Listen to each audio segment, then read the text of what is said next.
Hey everyone, welcome to the lobby. Mike Mahardy is out this week, thank God, so I'm hosting. I'm Peter Brown. I'm joined by the usual crew, plus Jean-Luc from the back. Hello. How are you today? Not bad. Yeah? What have you been up to?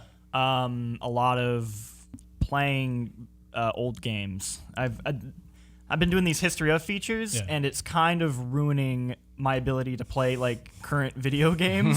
And it's so I haven't played Hellblade yet. I want to play Observer still. Yeah. Like I have all these games, and I'm thinking about like, oh, Mario & Rabbids is coming out next week. Metroid's coming out soon. I'm not gonna have time to play any of these. Can you tease what the next? Yeah, because I'm playing every Assassin's Creed game. That's why. Dang. Rough. Yeah, well, enough. I don't want to get too much into it, but the pacing of those games can get really bad, especially 3. 3 is the worst, because I'm just like, okay, I just need to get enough where I can capture footage to show like the typical experience of this game.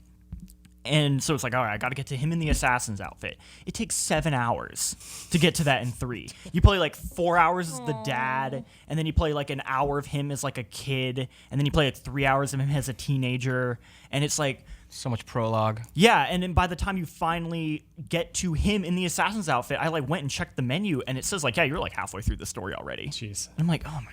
You got a long road ahead of you. Yeah. Also joined by Callie Plagge. Hello. Hello, and Robert Hanlery. Hello. You guys look beautiful. You doing well? Oh. Things are good? Stop it. Yeah, doing great. Yeah? Yeah, Cool. absolutely. All right, well, we got a big show today. Gamescom is currently happening. Nintendo's up to some stuff. Madden is back. And we put our review up last week. That got a 9 out of 10. Apparently that game is really good. They've introduced like a story mode. You know, I don't know about you, but I really play Madden for the story. Well, hey now. I think Alex Newhouse made a really good argument because, like, you know, football games typically just focus on the sport, right? But this story, long shot mode, I believe it's called, focuses on the reasons that the main character, like, okay, why does he care about football? Why does it mean so much to his life? What sort of sacrifices does he make? And when he finally meets, like, the business end of football, what does that actually mean, you know, relative to his dreams and stuff? Also, this game looks really good. Yeah. Yeah. The Frostbite engine at work. Yeah. Does it actually touch on like the more like cynical aspects of like football? It does to a degree. So I think he gets to a point where he's on like a reality game show to be like, you know, the next great draftee in the NFL. And he's like, why am I here? Like, this is all manufactured, like just bullshit. Like, Damn. I thought I cared about the game, and like, what is this? This is not how I want to, you know, get to prominence in the NFL. What am I doing? I imagine it doesn't go quite to like full on like talking about like concussions. I was about to bring Still up got the concussions. NFL. Well, the ending branding fast forwards on it. like 40 years to when he's catatonic and just sitting on a couch watching reruns of Price is Right all day. So, No, I think it's really cool that they put a story in this. I mean, that was, I think we talked about this at E3, just FIFA having story and that being a really popular mode, and that coming to other sports games. I mean, that's the thing that I think would get me interested in this, and I've never played a Madden game. right. So Yeah, I don't think these sports games are bad, but like they need a hook other than like, hey, Madden's back, that game you've never played before. Like, if you love Madden, like, you're going to play it regardless. Yeah. But to get new people into it, you need a little something else, I think. Yeah. Man, this looks really good. Yeah, that's not too bad. Cool. So other than that, we are got Quake Champions early access. Jean-Luc, I know you played some of that. How is it shaping up? Pretty good. So yeah, it's $30 right now to get early access. The game is going to go free to play, but I don't think they're going to implement that until the game is fully released. So you get like, by buying it, you get the Champions Pack, which gets you access to all existing characters and every future character. Right. So for all intents and purposes, like to get like a baseline experience of this game, you're paying $30, which seems fair. Has like, I want to say 8-ish maps right now. Okay. About like 8 characters. They added BJ from Wolfenstein. Yep. Oh, cool. And they added, really? The Doomslayer. I don't know if Tay can find it, but I have footage of the menus. They have some pretty cool alternate costumes. Like, so they have the 2016 Doomslayer, but they also have his model from Quake 3 Arena. Ooh. And they have the Doom 3 version of the Doom Marine, and then they also have like the original with like the abs like cut out. Gotta have them. Yeah, it's really it's really good. And then they have like all sorts of like custom skins and stuff. They have like 3 different things of currency, which is a bit confusing. I am so tired of systems like that. Yeah, it's I don't really care for stuff like that, but it's all cosmetic, so you can just kind of play Quake and have a good time. And I think a lot of people are really worried about the hero system as far as changing up Quake too much, but it really doesn't feel like an Overwatch or even a Lawbreakers, where it's more just like slight tweaks to your play style. So whatever personifies your attitude, maybe more than anything. Yeah. Guy. Yeah, but Quake has like these more in-depth systems like rocket jumping and bunny hopping, and there are characters that like kind of make that easier or like better. So it's like this character is designed to take less damage when you rocket jump, or this character like moves faster when you bunny hop. So it's really more just like what play style of Quake do you like, and then that character just kind of helps you do that better. So it's pretty good. Right, nice. Right on. Cool. We've got. I keep saying cool. I'm just like Mike. Goddamn. Now I know why he does it. Yeah, you called him out on that a couple weeks ago, and I've done it twice already. Yeah. Cool. What? What's that? Cool. Cool. All right. So yeah, Blizzard is also busy. They've got 2 new animated shorts out, one for Hearthstone, one for Overwatch. I'm not into either one of those games, but do you guys like this stuff? What's your take?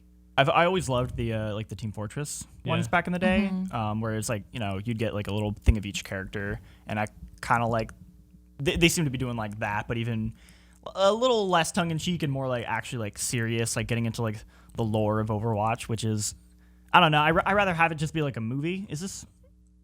I haven't actually watched the short, and I swear to God, I thought this was Frozen for a sec. I mean, so that's just it though. They're super high quality. Yeah. Right. It really goes into the idea of them building out like a multimedia franchise around Overwatch. Like I have to imagine these things are just the beginning. Which is what I was gonna say. It's like I kind of almost rather this be a movie. Like when they did that initial teaser announcement, like when they first showed the game, I was just like, wow, that would be like a really good Pixar movie. Yeah. I'd watch that. Yeah. Well, I like that Overwatch, you can jump in and quick play, and you can have your favorite character, or you can get really into that character and kind of see how they build it out. And this one is Mei, and I know a lot of people are really big into Mei, including Tay, I think. That's correct. Yay! And so I think it's smart, like, instead of this is the type of game that people kind of want to drop in and play, and so instead of putting this all in the game, kind of having it be an opt-in experience, I think it's interesting. I mean, because a lot of people are like really big stans of certain characters, and so I don't need to know anything about Bastion. No, that's wrong. I love Bastion's little bird. That's a lie. So it's so funny you bring that up, because that's what I was thinking about when I think that was around the time when people were just ripping into mains who were Bastions, and then I'm pretty sure once that short came out, it was just flooded with Bastions right after. Well, because servers, at least. His little bird is so cute. Yeah, that was a bad example. I don't like Roadhog. I don't like him. So I don't need to watch a Roadhog short, but I will. But maybe that Roadhog short could convince you to love him. Maybe. Yeah. Maybe, and then maybe I'd try a different main. Who knows? I see him like I think it's cool. in the schoolyard getting made fun of or something like that. She's so cute. Look at her little slippers. Oh God, merchandise. I really want a Pachimari plush. I have a pin already. So anyway, I think it's cool. I like that they do stuff like this. Yeah, I love it. What about Hearthstone? Does that do anything for you guys? I know nothing about the Warcraft universe because it intimidates me. Is that like part of official Warcraft canon, Hearthstone? You're asking the wrong dude. I don't know. I mean, I don't really know much about Warcraft canon. I would assume so, yeah, because it's like it's in the universe, right? And they've been going at this game for a while, right. So I have to imagine they're going to the lengths they need to like incorporate it. I just feel like I missed the boat on Warcraft as a franchise, and so anything Warcraft related, even tangentially, I'm like, sure. But I know a lot of people really love Hearthstone, and that's another game where you could just play a bunch of games and then log off. But having this built out for people who want it is cool. Yeah, I know Justin Haywald is pretty stoked. Yeah, he loves that stuff. Right. Otherwise, going to wrap up the news before we get into the main segment of the show because we've got a lot to talk about. Crackdown 3 was delayed last week. That's kind of old news by now, but that came right before the Xbox One X pre-orders opened. And something else came up for pre-order yesterday, which we'll get into a bit later. Lots to talk about with that. But let's get into the show. We're going to talk about Uncharted: The Lost Legacy. It was an expansion for Uncharted 4, then it became a full game. Myself and Rob, we've played a little bit. Jean-Luc, you've played the whole thing. Yep, I beat it. Yeah, Miguel Concepcion, our reviewer, gave it a 9 out of 10. He thought it was a superb game, liked it quite a lot. Found a lot to love in the duo of Chloe and Nadine. So we've got his take. You can read it on the site. You can check it out on YouTube. But what was your take on the game? For me, it's like as a game, I guess you have to kind of have a certain expectation going into this. You know, you have to. I think there are people who maybe, I don't know about your guys' experience, but like if you're going in thinking like, oh man, Uncharted 4 was like this grand, right? You know, in scope and adventure. This is that on a much smaller scale. I mean, they've only been making this for a little bit over a year now. Yeah. And it was originally kind of meant to be just like a short little expansion for that. But I think I think it's incredibly impressive what they were able to pull off. Yeah, in such a short amount of time. Agree with you. It has sort of like an opening scene that I was talking to Rob earlier today that was a little bit underwhelming for me, where you're kind of learning the controls in a market. And it was that stuff's kind of whatever. Yeah, it was so low key, but it set me up for like, oh crap, maybe this isn't going to be as impressive as Uncharted 4 was. But the very next scene where you're sort of running around through rooftops and different buildings, and you start to see things from new angles, and some crazy shit happens far off in the background. I was like, okay, here's the spectacle, here's the grandeur that I was hoping for, and it's pretty impressive what they've put in there. I'm only an hour and a half in so far. But apparently there's like a bit of an open world section that sounds like it differs from Uncharted. That stuff's really good. Okay. The Madagascar open world is pretty good, but it was very much, it was still kind of a straight shot. It's sort of like you're following this path and you can kind of be like, oh, let's stop here and like look at this tower for a second, then you kind of keep going. I am glad that this open world is not so much that. Like that was a very heavy-handed, like you are really just given the freedom to look around. And here it is very open world, and I would say, like, spoiler free. You have pretty apparent objectives. Where your like A to B is, your A to C. Like you are moving with a direct goal in mind, and I'm glad that's the case because, again, Peter and I were talking a little bit. I really loved Uncharted 4, and this is very much Uncharted. And it has been ramping up for me. I have not finished it, but. My initial thoughts were kind of how you put it, Jean-Luc, where it's like if you're expecting an Uncharted 4 experience of scope and just grand spectacles all over the world, it's not that. I mean, for the most part, I believe it takes only in India, right? Like it's only in one location, so you're not getting a desert to snow to your Indiana Jones kind of globe trotting. It's very much the same visuals, but they are extremely breathtaking. The more I've been playing, the more I've been liking it. But yeah, at first I think I played like an hour and a half and I had to put it down because I was like not in the mood. I would want to say just like the beats, like they're a little predictable. Yeah, like you just okay, this ledge is gonna snap. Like I felt a little exhausted from that from 4, and I was getting an initial like reminder of that. It's a lot of like, hey, you're trying to get from point A to point B, but you're going to stumble in so many ways impressivly before you get to the end. Right. Did she just roll upstairs? Like concrete stairs? Momentum. Dang. Then the other thing is, I didn't play this with 4, and I heard this was, the shooting people have given criticism for with Uncharted games. I played Uncharted 4 without that auto lock. I think most people in this office even played with it on, and I did that here because I guess another part of I don't know. I'm just trying to play this game for the story, right? Like that's most Uncharted games. You just want to get through it because the story and the writing and the voice acting is always so superb. Yeah. So it has been nice this time around. And I feel like this game is not really centered on stealth as much as 4 was known for. It's actually more centered on stealth. Because really? I felt like most encounters, I feel like, I don't think I could have stealthed my way. I was able to stealth my way through most of it. And they actually give you a silenced pistol, which wasn't an option in 4. It was in the multiplayer, but... I guess what I mean by stealth, like, avoid enemies entirely and not kill them. Oh, yeah. No. They'd say there's maybe one area, but yes. As far as, like... avoiding combat completely. No, I think they kind of do make you fight through, and that's fine. I really don't. That's not a gripe at all. But like, I guess what I'm saying is like, this time around I was like, you know what? I'm not gonna reset this checkpoint and try to like pristine my stealth route. I'm just gonna like, you know what? They saw me. I screwed up. Just keep keep moving forward, and that's fine. I mean, I've been enjoying it. The point of the game, like you said, is really just those story beats. Yeah. And the reveals. So, Jean-Luc, I guess you're the only one who's finished this. How do you feel about what this means for the future of the series? It's obviously like I don't want to say a second-tier game, but it's not like a full production. But did you walk away thinking anything of like, oh, well, these characters would be great in another installment? Or, yeah. Definitely the characters, like the really good pairing. You know, you think like, oh, like what's an Uncharted game without Nathan Drake? And you're like, this is a pretty good case for like how you can keep a series like Uncharted moving forward with like good characters. Like Naughty Dog just knows how to write good characters.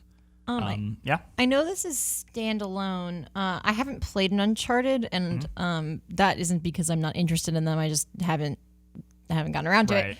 Is this something I can jump into, or should I? Yeah, totally. Yeah. Absolutely. I've only played 4, and even then, I didn't really pay attention to the characters' particulars too much. So, if you're interested in going back to 4, though, it does take place after 4, so it kind of inherently spoils certain aspects of that. Right. So play narrative. 4 first if I don't want to get spoiled. I didn't even know it did take place after 4. It becomes more apparent later on. So they make references you're not, to stuff. Yeah, like it's almost like if you had played 4, you're getting a little bit of like those like kind of, I don't know. So far in my like 3 hours, I've had a few like, oh, the Drake brothers.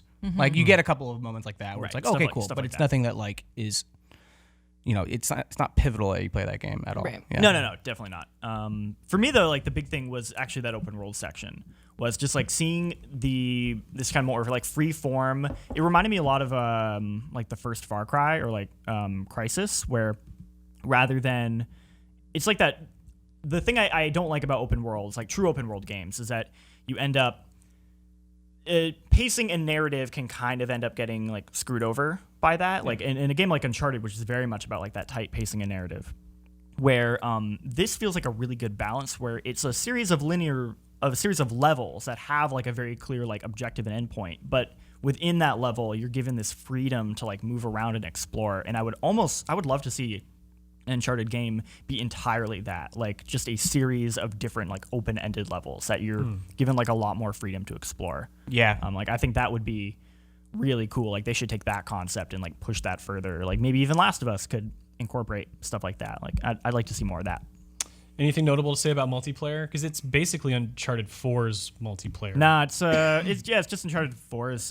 They added a couple skins. The survival mode from 4 is in there. I think it's got like some new modes in that. I had a pretty sick run yesterday on our stream with Tay. I don't know if you can pull that up, but what was the deal? I had a shotgun and I just wrecked some fools. It was good. What was your streak? You wrecked some fools. How many kills? It was about like 5 or 6. That's pretty 5 or 6 kills. I assume that's good based on the noises. It was funny because Ah. there it is. There we yeah. go. That's 1. That's 2. And then this guy runs past me like an idiot, and I just kick that dude. That finisher kick is very rewarding. Now it was just funny because like the first match was like really bad, and I was like, just give me one more.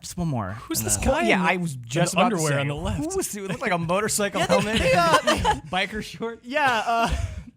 There's like a guy wearing like a Daft Punk helmet and like a diaper, and I'm just running around as like standard Chloe, and I'm like, this game got weird with the cosmetics. That's what Uncharted needs. Did you know I cannot die? God damn it, Rob. Rob is obsessed with Craft Punk, a character that you must watch on YouTube if you have not seen it. Eric Andre show, Craft Punk. I'm obsessed. That's my Halloween costume. I was about to bring up Craft Punk. That makes for an easy transition into our next subject. Callie, you went to the Pokemon Championship in Anaheim. Yeah. Was Craft Punk there? Very similar to Craft Punk in a lot of ways. Bummer. Yeah, the Pokemon World Championships happen every year. This year they were in Anaheim. I've been going for a couple years now, and it's very cool. They play the trading card game and the video game, and this year there was also a Pokken tournament. So a lot of high-level playing going on. Also side tournaments and stuff for people who either are spectating or who got knocked out early on in the tournament. So it's really cool. This is the finals from the video game, which was very, very exciting in ways that are too long to explain, I think. In the thick of it right here. Yeah, but I love the Pokemon World Championships because it's, really really high level dedicated players. A lot goes into building a deck for the TCG, and for the video game you could spend 50 hours breeding and training a team to get ready for competitive. Damn, right. And so people are very serious, but nobody is a bad sport there. A lot of kids. There's 3 divisions. This is the Masters division. It's based on years, but usually it's like people over 18. And the youngest people are like 8, 9 year olds being amazing at Pokemon. And I just love it because everybody is so happy to be there and just welcoming, lots of families.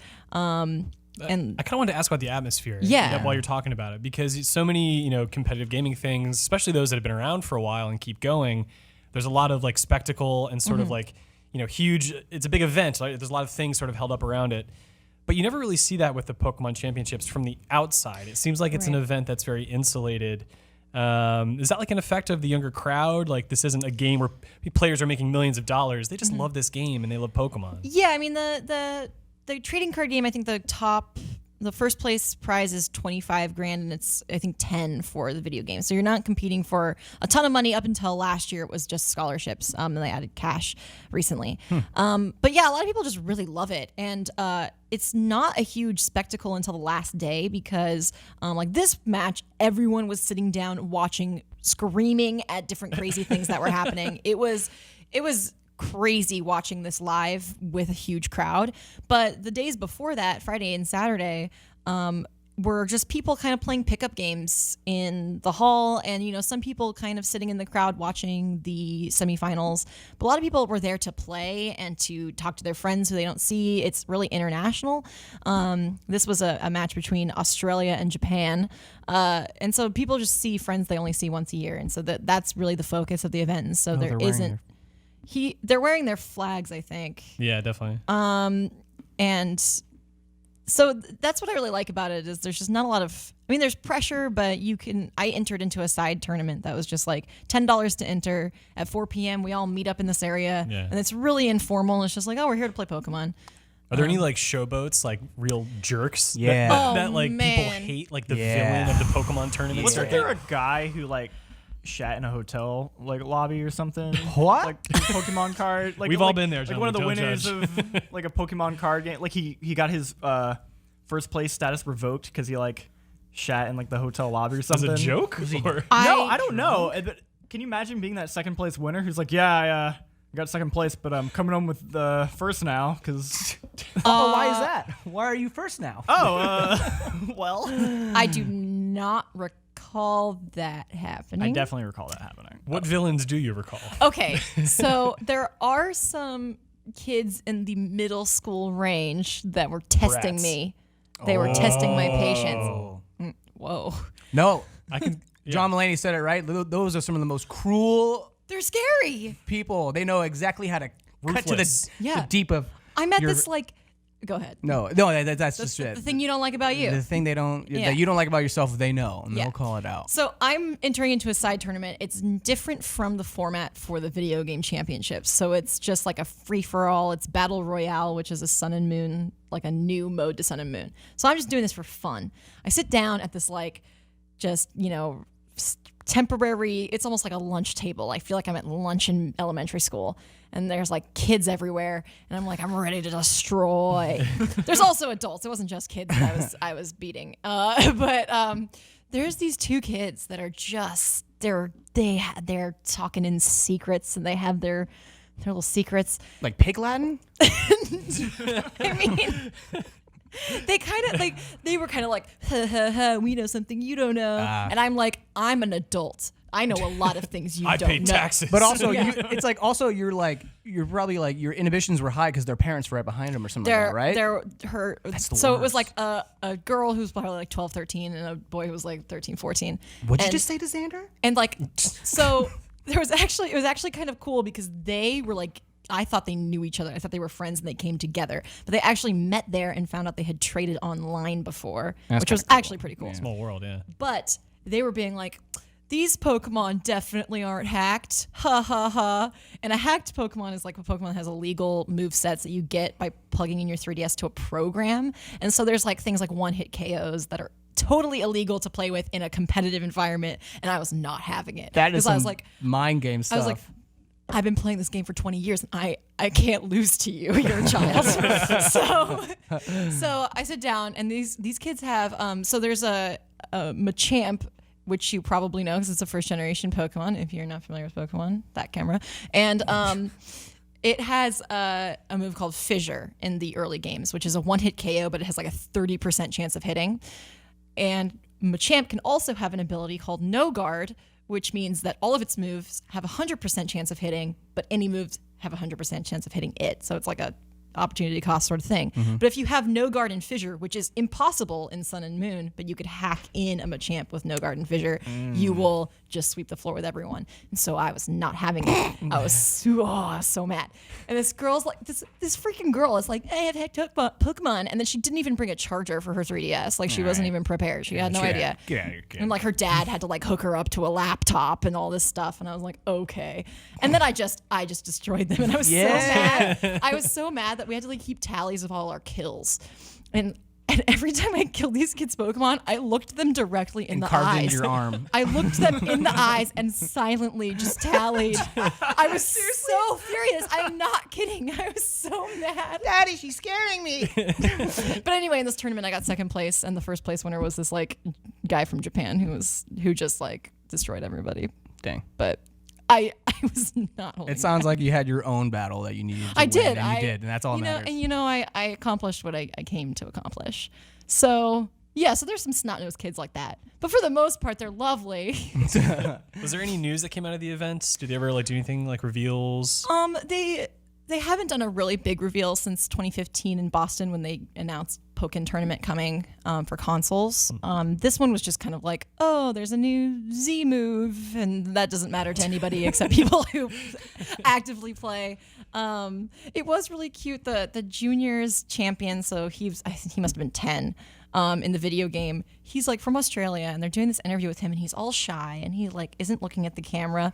And she's like, all right, well, what do you want to say to everybody watching at home in Australia? And he like turns to the camera and he goes, well, I guess our country's the best. And like the whole crowd is like crying. He's so cute. It was a lot of fun. I wrote a recap of the actual battles if you are somebody who's interested in battles and knows a little bit about if I tried to explain it, it'd be a bunch of words that don't make sense. So yeah, if you're interested in that, I did write that up. There's also the demo for Pokken Tournament DX coming to Switch today, I think. Yeah. So all those hungry Switch owners. Do you think the tournament has the potential to increase in production when they make the Switch game? Possibly. I think so. I really think there is a high barrier to entry for competitive Pokemon in a way that's different from other competitive games because it's like the reward isn't the same. Right. The reward is more of a community type thing. Sure.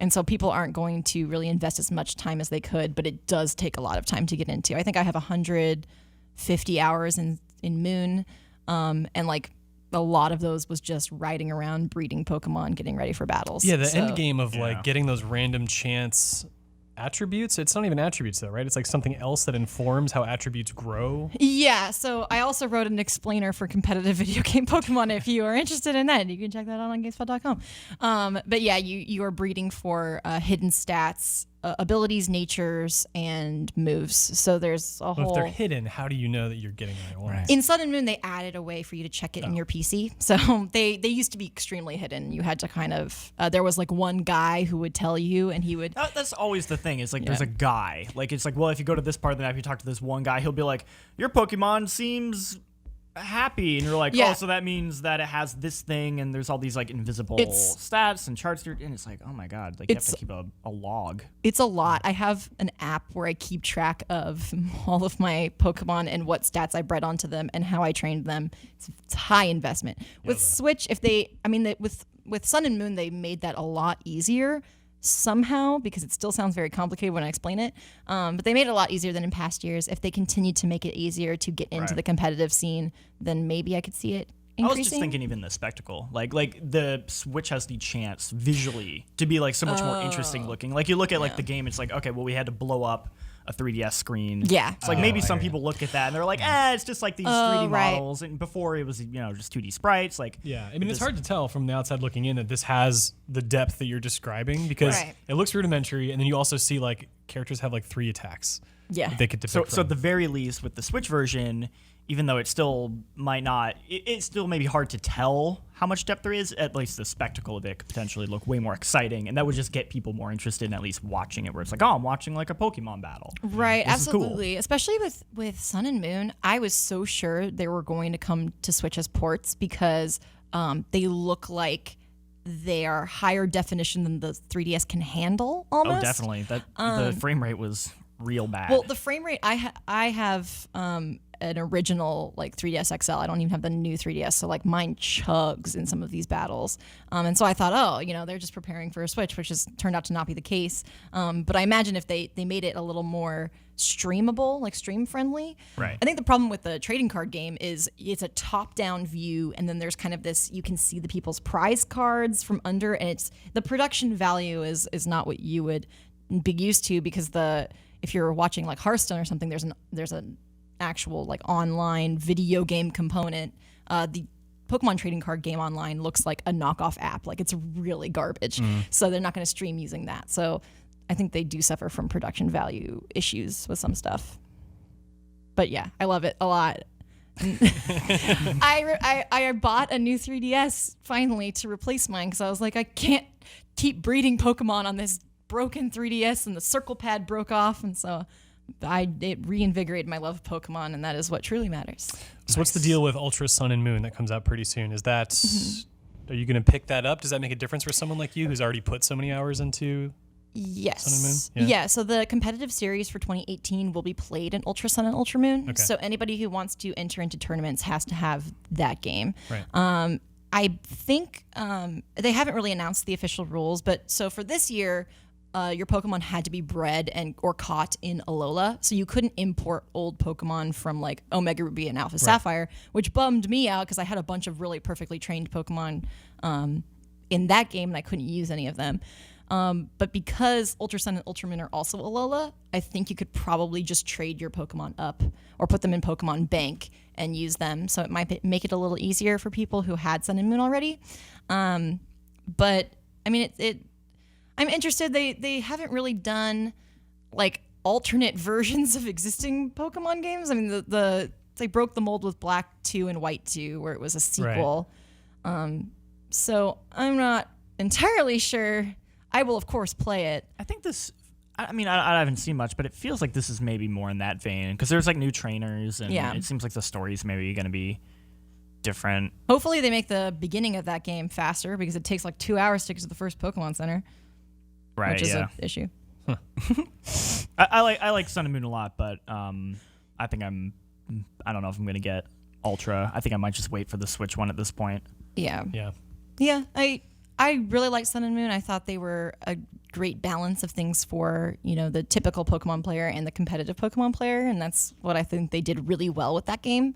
And so if they tweak a couple things, I'm really hoping personally that there will be better move tutors, because they don't have a lot in Sun and Moon, and your Pokemon can't learn cool moves that way. So that's a thing that's very specific to me, probably. But Rob's just nodding. I guess I'll ask, what is a moon tutor? Like a tutor. Move tutor. Yeah, so there's like certain moves that your Pokemon can't learn from leveling up. Okay. But if you wanted to, because there's only 4 move slots, you have to be really careful about what moves you put there, which is part of the depth of that strategy, is being like, okay, what are the most efficient moves, and what can I do to avoid these traps that somebody could set me up in? And a move tutor will have a really powerful move that I'm like, that'll be perfect for my set. Like, I'm really bummed because my favorite Pokemon's Umbreon, and in Alpha Sapphire, you can teach Umbreon Foul Play, which is a really good move for Umbreon, but you can't teach it that in Moon. My Umbreon set's ruined. Sounds like a bunch of bullshit. It is. Damn. I got a bone to pick with the Pokemon Company. Oh, man. Pokemon, there's a lot of stuff coming out. The championships are there. You can check out coverage on GameSpot, you said? Mm-hmm. Yes. I have competitive Pokemon Explainer, recap, and people were using your favorite first-generation Pokemon, so I wrote about that as well. Nice. I liked your whatever that was. That was very good. I thought didn't realize which camera. I've been struggling with that today. It's all good. So Nintendo's very busy. It's not just Pokemon. The Super Nintendo Classic is also on the way, as I'm sure everyone on the internet found out yesterday. And the chaos continues. These things sold out like crazy. But the thing started off horrible because Nintendo, it wasn't yesterday, it was the night before at like 10 p.m. Yep. Was it Best Buy that went first? Best Buy had pre-orders open? Best Buy went first, and then Amazon like a couple hours later. Amazon You at like sound 3 in the depressed. morning. I was asleep when this happened, so I missed it. Yeah, I woke up and everyone's like, oh, sweet, I got my Super Nintendo Classic. Yeah, Like, good thing I was up at 2 in the win. morning, and I'm Yeah. like, what? Yeah. So this is the NES Classic stuff was bad. This just seems to be indicating that it's going to be just as bad now. It is just pre-orders, but yesterday when it opened up, it started with a tweet that was saying something to the effect of, oh, GameStop stores in Australia or something are going to put them up at 10 a.m. or something like that. And then everyone was like, okay, well, if they're going to sell them there, maybe they're going to sell them at every store around the world. Yeah, sure enough, at 10 a.m. it was Best Buy, it was Target, it was GameStop, it was Amazon. GameStop went down. Their site crashed.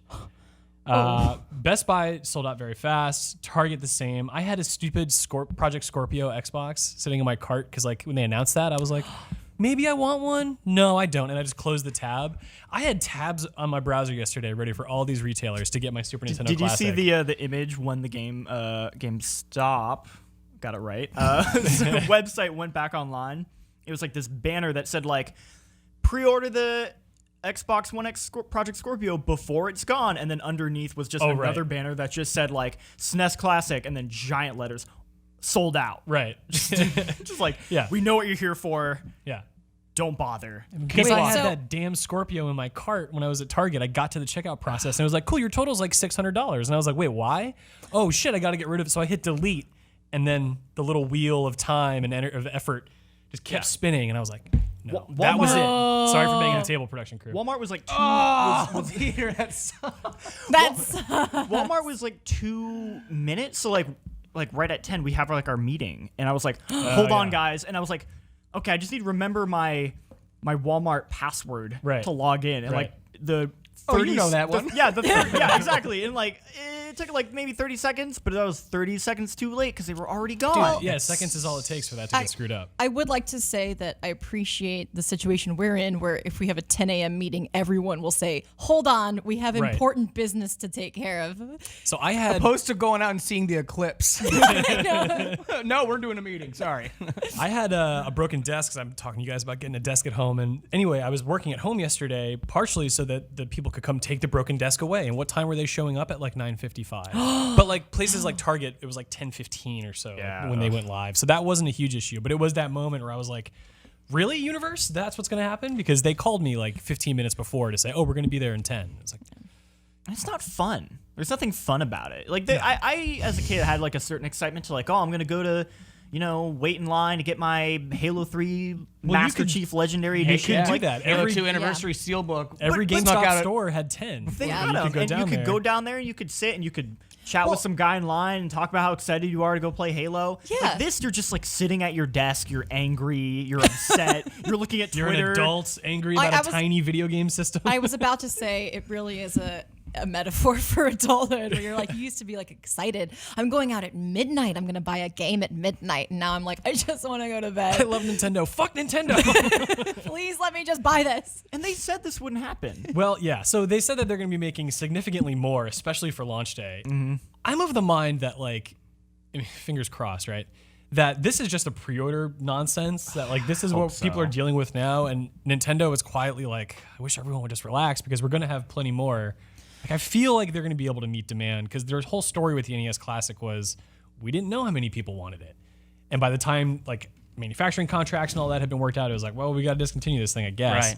Or even like the fact that of all the pre-orders that were canceled.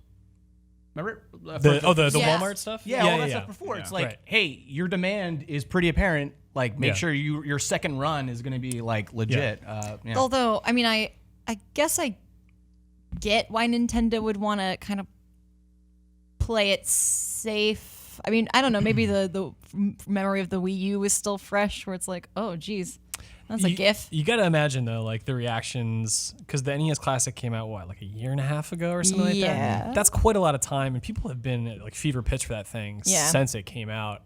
I think they know. I don't think they're trying to like some people think, like drum up scarcity to like sort of create this like weird demand and hype. I don't know. They keep making this mistake though. They keep doing that. Like Yeah. the Wii amiibos, like it's a repeated pattern that they keep making. So at a certain point, I'm like, I don't know. Like there seems to be some to this maybe. I think there's a combination of what you guys are describing here, because they could do it that way, right? But then they're just going to have angry customers, right? Right. But they also don't want to make too many, because if too many products are sitting on the shelf, it kind of looks bad. Yeah. At that point, maybe not that. It's maybe not a problem of them being able to afford the loss, because like I'm sure the Wii U hit their bank real hard. Oh yeah, I'm sure. But yeah, at the same time, they have to control the marketplace a little bit with like how their shelves look. Well, I remember how impressed everybody was, and this probably was a product of how old I was at the time as well, but when the Wii was super hard to get, and I remember like my dad had to go to a store like 30 miles away, and you could only buy one. Right.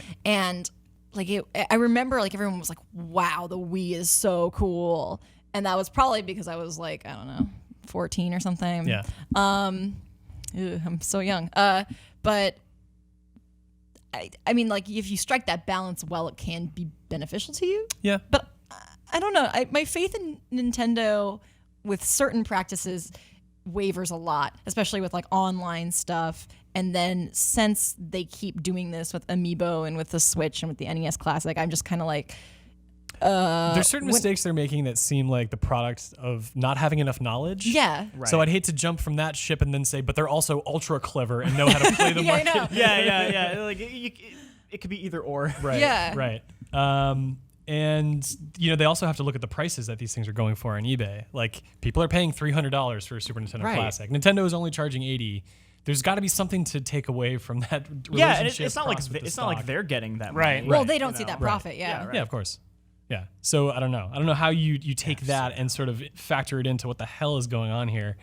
But it's a mess. And it's too bad, because this thing has a almost flawless game library. It is. I mean, the NES Classic has a lot of stuff that people aren't nostalgic for, but not necessarily all those games on the NES Classic are great to play today. I would argue that 99%, if not all of the games on the Super Nintendo Classic are probably still really good to play today.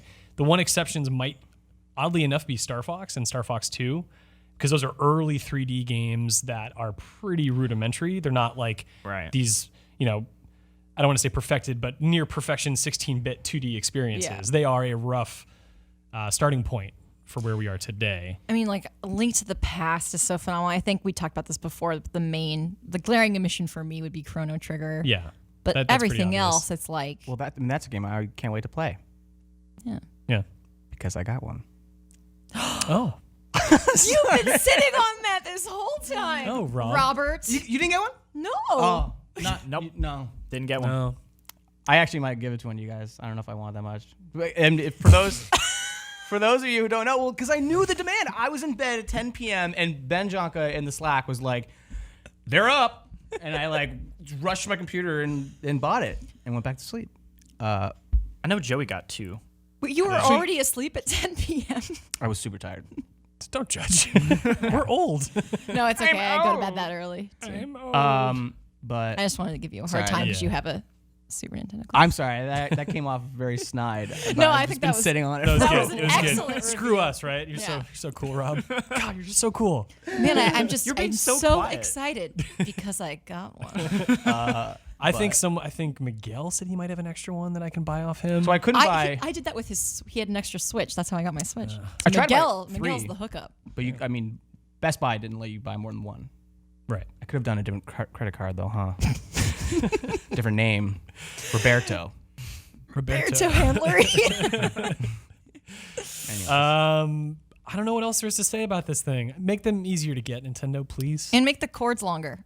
I think they are longer this time by a few Yeah, feet. but I feel like by a few feet. Oh, I thought it was Thought so. not that significant. thought it Never was mind like then. an inch or two. Sorry, It's Nintendo. longer. I thought it went from like 3 to 5 feet, which is still Kinda short. a little bit short, but that's the Super Nintendo Classic. Kind of short in all regards, I guess. And it's amazing how something like this, a product that isn't out yet that we can't buy, is overshadowing a big convention where things are being announced that you will be able to buy down the road. Because Gamescom is happening right now in 2017, the year of our Lord. It's happening in Germany right now. And we've got some crew on the ground. There hasn't been a lot of news yet. The show is still kind of going. Microsoft was the thing that really kicked it off, though. How did you guys feel about their presentation? Because I know it was a bit lackluster. I didn't watch it. I was home and then I was like, oh yeah, that presentation happened. And I went to like check on the news and I was like, oh cool, and nothing. Jurassic World. Yeah. The Jurassic which Park sounds thing. interesting. Yeah, It actually does. Yeah. That sounds like, I mean, of like the theme park kind of roller coaster tycoon games, that sounds very fitting and could be really neat. Does a game like that already exist? I feel like that's such an obvious concept. What, like Zoo Tycoon? But Like for Zoo Tycoon, dinosaurs? but Jurassic Park. Yeah. I mean, there were Maybe there's an dinosaur expansion. mods for Zoo Tycoon. I was a big Zoo Tycoon fan, and as someone who is currently wearing a shirt with dinosaurs on Yes. it, I must say I'm very excited about this particular announcement. So, but this is really the only thing that I was even remotely. I mean, it's an sweet. unexpected game from Microsoft, which is unexpected because they, not to harp on them too much, but look, we've got Forza, we've got Age of Empires. Oh, I need that guy. We've been seeing these He's series gonna for a need that long guy. time, and they keep bringing back things Oh, sweet. that everyone knows. So to see something like this is very delightful. But they didn't even have the sequels for the series that a lot of people, maybe are waiting for, which is too bad. Like I got a feel for people who are stoked for the Scorpio because they're going to pay $500 for a system that is just going to play. I mean, look, it'll play some games better than other systems, but it's not going to have that. You get a new console, you have that attachment to like this represents the games I'm going to play, the ones I'm already excited for. And I don't know if this is the game that's really going to do that. Oh, for yeah. a lot Oh of man, people. this does it for me, man. By no means. And this isn't even coming out until like next year. Sure. Oh, Yeah. there you go. That's what I've been waiting for since I was like 2 years old. Sure. So excited. Man, there's something really cool about like making a park. I'm assuming making a park, and it's just like, hey, your fences are down. Your park is shit. Everyone's- It's going to. It's like, well, all right. Sometimes I do that. Let's check it out. I do that for. I would do that for fun in Zoo Tycoon. Like if Yeah. my park was like failing or something because I was like 8, I would just like break the fences and let the tigers just eat everybody. Go, my children. Whoops. I mean, it's the Scorpio is cool, right? It should have more games, I think, because it's a really powerful console. It looks really nice as well. It's got a lot going for it. It does. It's pretty. Like I it's one of those things I want it to be loved. Yeah, it's like, it's frustrating to see it not get what it needs. Like I get Comes with sad gloves. thinking about it. Not as sad as I do when I think about Battleborn. I get really sad when I think about Battleborn. I love that he's wearing gloves in this but video. I know, but like look at how sleek that is, and like it's. yeah. I want it. I loved my 360 so much. Like I love the controller. There's a lot I like about Xbox. Yeah. No, I mean, and there's obviously like, new console lust as well, like that fresh hardware. Like, of course we want that. Like, I mean, look at this thing. It looks like stand. it's like a modern take on the PS2. It is almost the same aesthetic. Oh yeah. It's very similar to the Xbox One S, but when you look at it like this in black, it's like, yeah, I'm looking at it. Yeah, it's got the same shape and everything. Yeah. Also, not much activity going on at Xbox headquarters in the background there. Oh, that's the lack of games. That's Are you working on Crackdown? Get up, you're out. Yeah, like don't want it to sound like we hate Xbox. No, it's just sad to see something like this that should be really exciting to sort of not have. The I think it's ingredients. really cool that they're releasing a special version that's calling back to like the code name. Like Yeah. the hype, yeah. Like, Yeah. we're Like, still everyone was like, calling it Project Project Scorpio instead of Xbox One X because it's Right. just like this. Yeah, you get so many systems like the Wii was supposed to be the Revolution Right. for Nintendo, and I loved that name. And when they said Wii, I was like, why didn't you just stick with Revolution? Like for some reason, I wanted that. Yeah. PlayStation Neo. Yeah, like, stuff so like that. would this is the equivalent. This is a special edition that brings that forward, that thing forward. Whoa. Oh, I love that zoom on the Hot zoom. HDMI. One little detail he mentioned, because I watched part of this, is if you feel around the back, like, a typical Xbox, if you're plugging in the HDMI cable, you have to like really look to feel like, okay, which one am I plugging it into? The in or Even the out? PS4. Yeah. PS4 can be rough too. I Yeah. feel like. Well, but the PS4 has one HDMI connection. Oh, Xbox right. has two, right? Yeah. So there's a raised lip around the HDMI for the one that you want to plug it into now. Oh, that's cool. Very smart. Yeah. You eventually know which one is which. No, guess I you're still. smart, Rob. But that is cool. I like Are- that. I do like that. Am I the only person who sometimes I'll like be trying to turn on my PS4 and I'll hit the eject button? Like I still have trouble with that. Like I'm never going to learn which one is the HDMI in. So like I'm happy that they're aiding someone like me that just is very forgetful. There you go. It's a smart little design touch. I like Yeah. it. Little things make all the difference. Yeah. Hopefully they do that with the UI too. Hopefully the sensitivity on the on switch is not so damn high when I accidentally. I think it's an actual It's a button. It's Yeah, an it's like the actual Xbox button One now. S. You guys- Yeah. Sweet. Can I- the S has that. That's right. Just speaking of that, can I tell you a really cute thing about my dog? Because Cold my- nose. Better be Xbox related. it is Xbox related. My dad plays a lot of Call of Duty, and when my dog wants him to take her out for a walk, she knows how to turn the Xbox off with her Bullshit. nose. Really? Wow. Yeah. What does he do? Is he He like had trying to to move about it. this? He had to move it so she couldn't reach it. It's like the was it the devious. Pavlov? I'm saying that wrong. Yes, Pavlov. Pavlov yeah. practice where it's like it's the noise of it turning off. Yeah. She is like the reward. Yeah, because like if my dad's like, I'll walk you, he turns the Xbox off because he has it on a lot, and she learned to turn it off herself with that touch button. So if he got this, she wouldn't be able to do that. Is what I'm saying.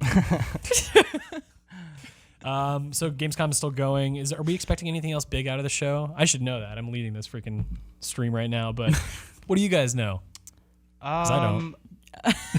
Germany is a lovely place, and I'm loving seeing everyone's pictures from Germany. Okay. Would like to mention that QuakeCon is also coming up too. So I think there's some overlap in like in announcements. in announcements. Yeah. Jean-Luc, you are going. I'm going. I'm going to see Dishonored, Death of the Outsider, and Evil Within 2. Both of which are coming out very soon. Like Dishonored's like September 15th. Really? Yeah. Like I was like, oh, it's like November or something. And I was like, oh no, it's like Less than a month. yeah, wow, really Then soon. we Like, have- Evil Within's like October 13th or something like that. Yeah. Those are gonna be pretty soon. Not too much though from like QuakeCon because it's mostly like Quake just already went in early access, so they'll have like some tournament stuff there, but mostly it's like Bethesda's kind of done with their major announcements for the rest of the year. Yeah. We'll have some Gamescom cleanup at PAX West. Right. So Which I'm also going to. I am going to that as well. So Busy. When is that happening? that is not this weekend, but next weekend. So yeah. But as far as Gamescom goes, I mean, I know around here we were very prepared for Xbox, and then that didn't turn out to have a lot of news that at least we were excited about. There were what, like 10 people here and pizzas ordered? And Yeah. Yeah, I mean, It's sweet. Love pizza. I mean, a few times it was the same trailers, right? From I- E3, which is I heard about that. I was at Pokemon. frustrating. I didn't see this, but I heard it would be like, who's grabbing this trailer? Oh, wait, this is the E3 trailer. Kind of stuff. I am like optimistic, I guess, in the sense of like I mean, I want to see this release. I want to see like it, I don't know if it'd be worth it, but I mean, down the road too, like you kind of said it like an exclusive, right? Like Halo next year. I can't. I need new things from Microsoft. I agree. Like Halo, I agree, cool, but that's something. Yeah. That is at least like Yeah. in my history, I've bought a console or an Xbox. Jesus, like 4 times. An Xbox Jesus? Pause. Jesus, I've bought it. Is that like a system I that red say rings and then comes back the next day? That sounds awesome. Or like 13. How long was he in the cave? 3 days. 3 days. 3 days. Just floating. I bought my Xbox One for Master Chief Collection and Me then too. for Halo 5. Yeah. That was rough. Wow. That was rough. That Yeah. was a rough one. But 360 twice for Halo 3, and then I think it was 4. But anyways, like this time around, it's just like it's not there, right? Like it maybe was going to be Crackdown, but I don't even think that game was looking all that great. Like, and that's almost good that if they're going to delay that, I'm happy for it because like what gameplay came out, someone had posted gameplay, it didn't look all that modern. I think the trick, which we've talked about before, is going to be in the multiplayer, the cloud-based Right. multiplayer, where everything is destructive in the environment, and That's it huge. really is like everything. Like it is. Right. It's not just like, oh, a door falls off its hinges. It's like the door can crack in half and like crumble. Like it's pretty impressive the Right. extent to which things can happen. So in terms of looking modern and new, I have to imagine that's the sort of thing that they're trying to focus on, is get that part right. Right. But yeah, We'll see. I mean, the other thing is like I continued to play on Xbox because I had friends to play with on Xbox, and like I don't know about you guys, but like switching to PS4 for multiplayer stuff was primarily all of everybody I know is on PS4 kind of decision. I don't know how you reverse that except with like a compelling multiplayer experience that's exclusive to Xbox. I don't know. I don't know really where I was going with that. No, you're on point. I think that's almost coincidental to like, wasn't there a story this morning about? I mean, it is what it is, but it was like more talks with Microsoft and Sony on cross-platform. Did you know anything about that? That. I thought No. I didn't. It was a headline. I don't know. If Sony tends to just say no, we don't want to do that. Yeah, there's no need for typically. scenarios. Yeah, it's a bummer. Mm-hmm. But hopefully some better news comes out of Gamescom. Certainly going to be a lot of trailers because even if it's not the huge stuff from people like Microsoft, there's a lot of games that fall in the middle. We should be hearing about those. Last segment for the show, we're going to talk about maybe one of the biggest series, Call of Duty. Call of Duty World War II, not World at War, which I called it during the meeting a few times today. They've got some new modes, and I know at least you got to try some of them, Rob. Are you the only one? Did you go as well? I didn't go, but I did play some modes at E3. All right. So War mode, that's the one that I think maybe we should talk about first because that's the actual big fundamental change for Call of Duty in terms of how matches work, right? Yeah, absolutely. It was the they had 3 maps. This is going to be the same beta that's going to be coming out this Friday. 3 maps, your standard Call of Duty modes, domination, team deathmatch, hardpoint. And then the new one is Warzone. That was the one that grabbed me the most because it was the most unlike Call of Duty. Yes. Here we are looking at whatever this is. I think this is just domination. I started playing these modes in the event I went to, and I had to find time. I liked, again, we're going back to its roots, right? Just simplistic Call of Duty World War II, easy to play, easy to understand for the most part. I did like that. That was refreshing to a point. But if there's something I would say is where I got a little tired was within my first match, I found myself like looking at the same or doing the same things because a lot of these maps, or namely these 3, were I felt a little small. Where it was like for the most part like 3 lanes. Like I found myself just looking at the same stuff. I don't know. This map actually was a little bigger. I forget the name of this one. It's like Point du Hoc or something like that. Point du Hoc. Yeah. But yeah, Warzone was something I really liked because it actually gave me the World War II that like I feel like the aesthetic in general, like Axis versus Allies with distinguished spawn points and sides. For those who don't know this mode, basically it's like 3 stages objectives. It's very similar to Battlefield 1's Operations, where you start off with the Allies are advancing. They need to attack this house ahead, and the Germans are defending it. If the Allies break through the house, you move on to the next objective, which is a bridge the Allies need to build. So you're gonna have people defending. You can have people trying to build a bridge. You can, as Germans, you can set up in almost like Nazi zombie ways, like put up barriers, put up machine guns, which is very different, and I like that idea. It was so cool. My favorite part of War Mode was that I was using loadouts that I wouldn't normally use, and like I play a lot of TDM, and I don't snipe in TDM typically, but for guarding the bridge, or I think I was providing Overwatch for my team to build the bridge. So I think this was when I was on Allies, but it was so cool because I was like, oh, I'm gonna try sniping, and it was really fun, and it was I felt like I actually had a purpose on the team rather than I'm just trying to rack up kills. Right. I really enjoyed it. Yeah, you said exactly my experience too, which was like I love shotguns. They're so fun. But you're right. You get to this bridge area, there is no point of you using a shotgun. So you're gonna get out of your element. You're gonna change it up, and that's great. So you get to use the M1 Garand and hear that famous magazine pin eject, and and teamwork as well. You're on point too. Yeah, it was like, oh cool.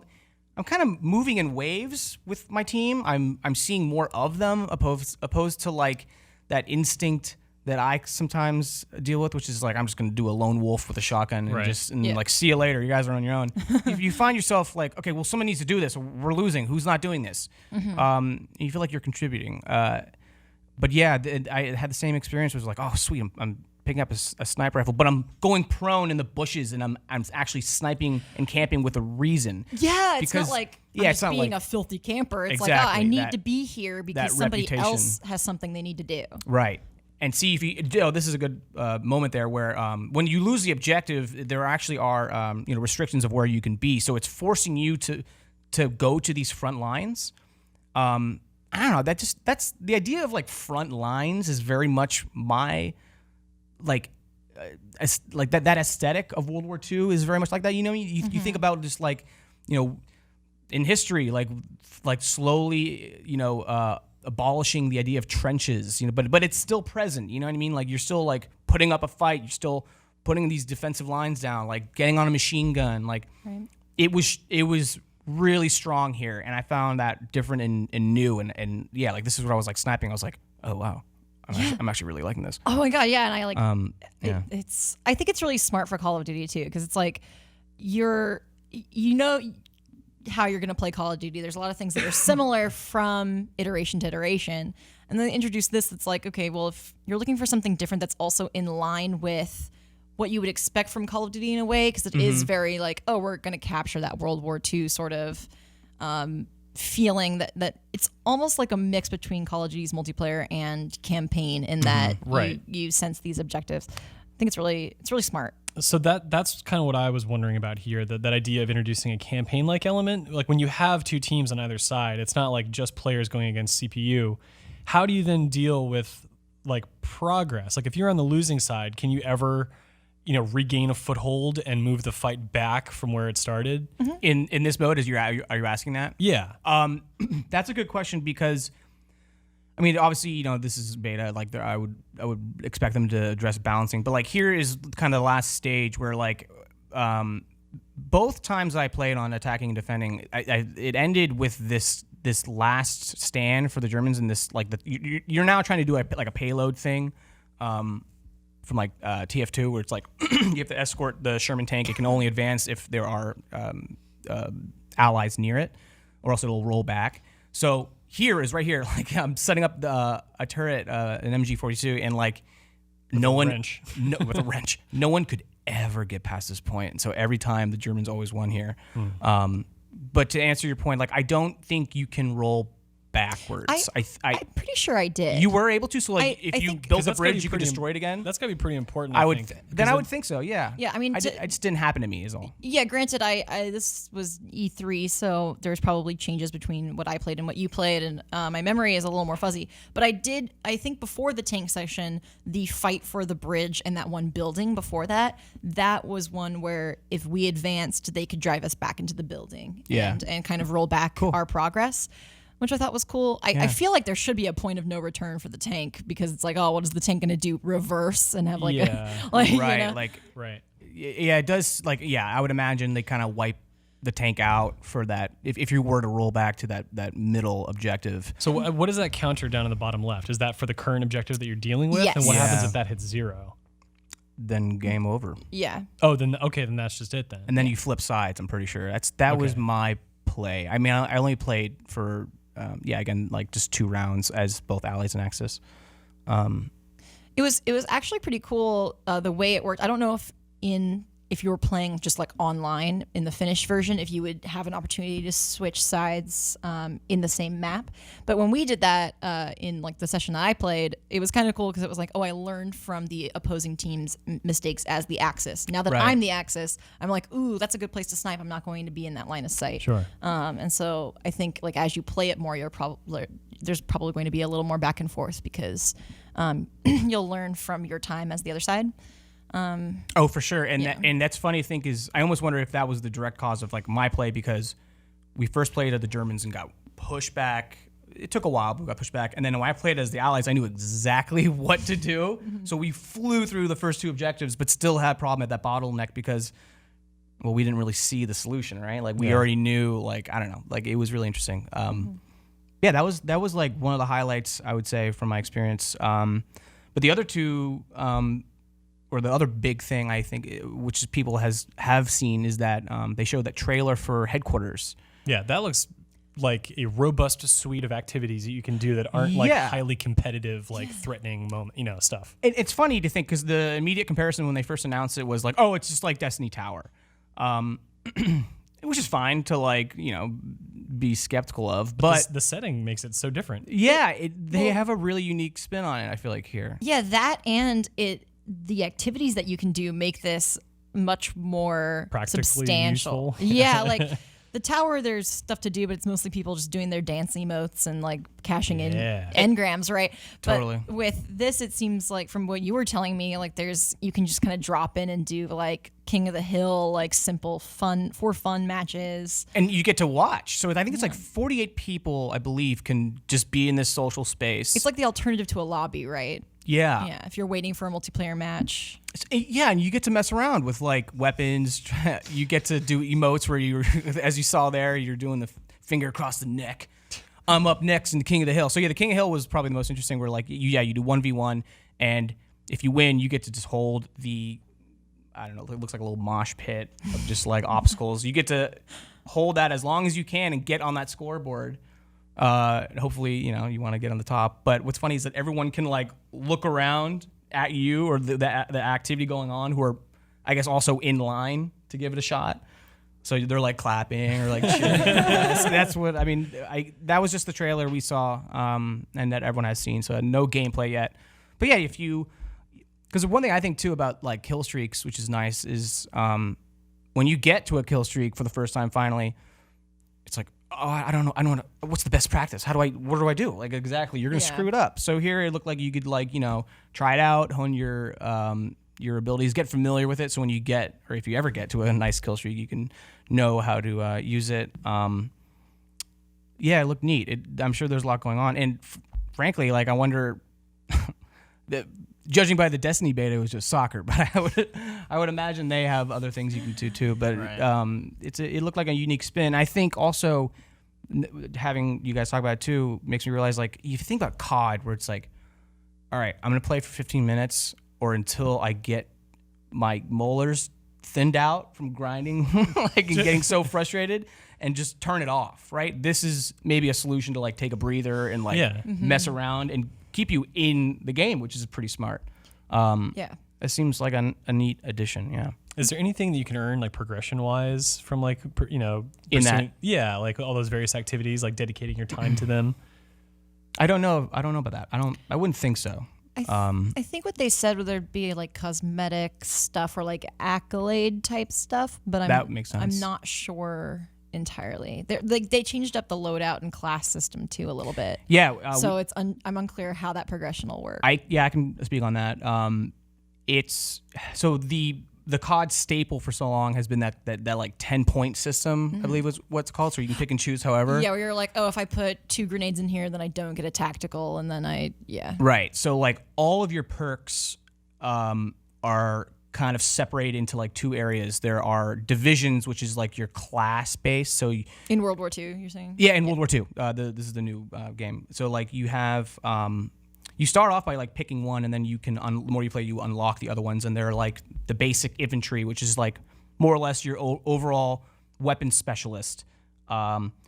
There's expeditionary, which is like your shotgun, close quarters engineer.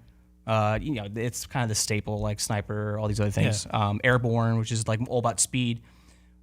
The progression is basically like you level up each of these divisions to like rank 5. The end game, the rank 5, is like a unique weapon to that class, which is like classified, so no one knows exactly what that is. But the other ones are all pertaining to these classes. So like I played a lot of the expeditionary, which is the shotgun based, who starts off with incendiary shotgun rounds. He's the only class that can have those. And then the next one would be, oh Christ, I wrote them down. Would be like tactical and lethal equipment. So he can carry both of those, and that's rank 2. For sniping, it's like rank 3 will be no one can see you on recon kill streaks. And previously that, like, being not visible on the HUD was just a perk you could assign to any loadout. Is it exclusive to the certain, like, you enlist in these divisions, basically, is the language they're using? Right. So those perks are the ones that I mentioned. Like movement based would be all for like airborne. So if you want to run faster, if you want to climb over and mantle faster, that's the airborne division that you would have to rank up. Right. And you don't have access to all weapons in those divisions? No, you do. So that's the thing, is you can swap out. So your perks are tied to your division, but your weapons, you can progress and unlock new ones. So like they just took all the perks, that a lot of them are are like COD staples that you're familiar with. They just kind of separated them and made them more specific, again, to the airborne. Airborne's like very movement. If you want to run around faster, that's your guy. If you want a second attachment to your weapon, you would want to be infantry. If you wanted to go all weapons, like I want more magazines, I want to be infantry. That's like your basic one. And then the other system they have for perks is they're like basic training patches that you would get. And those, like the main currency for this game are tokens. So the more you play, you get tokens. You can buy attachments for weapons, and you can buy perks for other perks that you like come to know, like forage, which is like pick up ammo from enemies that you've killed. Mm-hmm. So those you would have to unlock cool as you play more. So they just kind of separated them for the most part, and I dig it. It's cool. It's a new way of looking at it. But yeah, it seems like similar to like rigs from previous Call of Duty games. Like it seems like a natural evolution of that. Okay, I don't know rigs that well from Infinite Warfare, so I wouldn't be able to speak on that. It's a similar like class-based thing, but they are kind of touting this as like a new class progression system. So. Yeah. There are, of course, going to be differences, but it seems like that's kind of the direction they've been going in. In Black Ops 3, you had kind of like you picked your, like I always played Battery, and you can pick one of her 2 like supers, essentially. Right. But this is perks, not like ultimates or supers. Yeah. So what are the details of the beta that starts, you said, this Friday? Yeah, starts Friday. If you have pre-ordered, that's as far as my understanding goes. I don't think it's a direct open beta. Okay. I believe it's just pre-order only, and it's everything I've described. Everything I played was in the beta. Sweet. All right. That about does it for the show, I think. Yeah. Even though I didn't mention it at the beginning, we do have a giveaway this week. We have 44 codes for the Destiny beta on PC. I know. And you can win those by retweeting GameSpot. We're going to put up a tweet pretty soon at about 12:15 Pacific time. She was going to get that up. And we'll pick a random winner this Sunday. Make sure to follow GameSpot and retweet that tweet. And you may be one of the lucky 44 to get that code. That's been the show. Do you guys have anything else going on this week? Super exciting or mildly exciting? Next week should be cool. We have or Friday we'll have an embargo lift. That's all I would say, I think. So I don't know. Next week we get to talk about a game that we have been kind of chatting about. Yeah. But I'm excited to have that happen. Yeah, just keep your eyes glued to GameSpot. That's all I will say. Yeah. Oh. I'm gonna keep my eyes glued to GameSpot. I don't know what you're talking about. Can't get away from it. I know. Yeah, we got a lot of great stuff coming. So like she said, stay tuned and check us out on YouTube. We got lots of great content there as well.